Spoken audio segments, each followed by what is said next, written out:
సిద్దిపేట జిల్లా కేంద్రంలోని విపంచి కళ నిలయంలో తెలంగాణ స్టేట్ కన్స్ట్రక్షన్ మజ్దూర్ సంఘ ఆధ్వర్యంలో తెలంగాణ భవన నిర్మాణ కార్మికుల ద్వితీయ రాష్ట్ర మహాసభలు నిర్వహించారు. మహాసభకు అఖిల భారతీయ కన్స్ట్రక్షన్ మజ్దూర్ మహాసంఘ్ దక్షిణ భారత ప్రభారి పాటిల్, ఇక బిఎంఎస్ రాష్ట్ర అధ్యక్షుడు ఖలాల్ శ్రీనివాస్ హాజరయ్యారు. ఇక కార్మికులకు సంఘం కూలీలతో పాటు వైద్య ఖర్చులు చెల్లించాలని తెలిపారు. రాష్ట్ర ప్రభుత్వం భవన నిర్మాణ కార్మికుల డబ్బులను వాడుకుంటుందని ఖలాల్ శ్రీనివాస్ ఆరోపించారు. 60 సంవత్సరాలు పైబడిన కార్మికులకు పెన్షన్ స్కీమ్ అమలు చేయాలని తెలిపారు.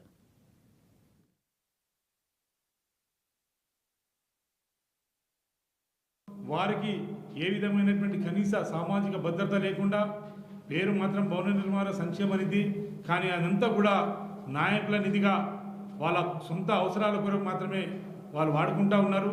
అప్లికేషన్ పెడితే సంవత్సరం గడుస్తూ ఉంది. మెంబర్షిప్ తీసుకోవాలంటే మూడు రోజులు తంబు పెట్టి ఆ తంబు రావడం లేదు. సరైనటువంటి శ్రద్ధ లేకుండా ఈ బోర్డుని నిర్మాణం చేయడం లేదు. ఈ రాష్ట్ర ప్రభుత్వము మిగతా రాష్ట్రాల్లో కనీసం చూసి కూడా కార్మికుల లోపల ఈ విధంగా మార్పు తీసుకురావాలని ఆలోచన లేకుండా వేలాది కోట్ల రూపాయల డబ్బులను వాళ్ళ సొంత రాజకీయ అవసరాల కొరకు వాడుకొని కార్మికుల నోట్లలో, భవన నిర్మాణ కార్మికుల నోట్లో మట్టి కొడతా ఉన్నారు. భారతీయ మజ్దూర్ సంఘ్ సూచన మేరకు చాలా కాలం పాటు వారి పిల్లలకు సంబంధించిన వైద్యం, విద్య ఇట్లాంటివి కూడా ఏవి కూడా వాళ్ళు ప్రతిపాదించకుండా, చేయకుండా, అమలు చేయకుండా, బోర్డును పెట్టకుండా వాళ్ళ సొంత అవసరాల కొరకు ఏసీలు, కార్లు కొనుక్కుంటా ఉన్నారు.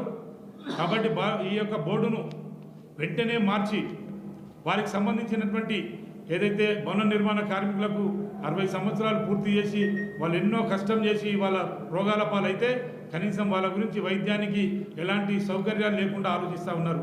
కాబట్టి భారతీయ మజ్దూర్ సంఘ్ ఆలోచిస్తూ ఉంది. దానిపైన ఉద్యమానికి శ్రీకారం చుట్టి ఈ మహాసభల్లో కొన్ని తీర్మానాలను మేము ప్రవేశపెట్టి రాబోయే కాలంలో బోర్డును వెంటనే మార్చాలి.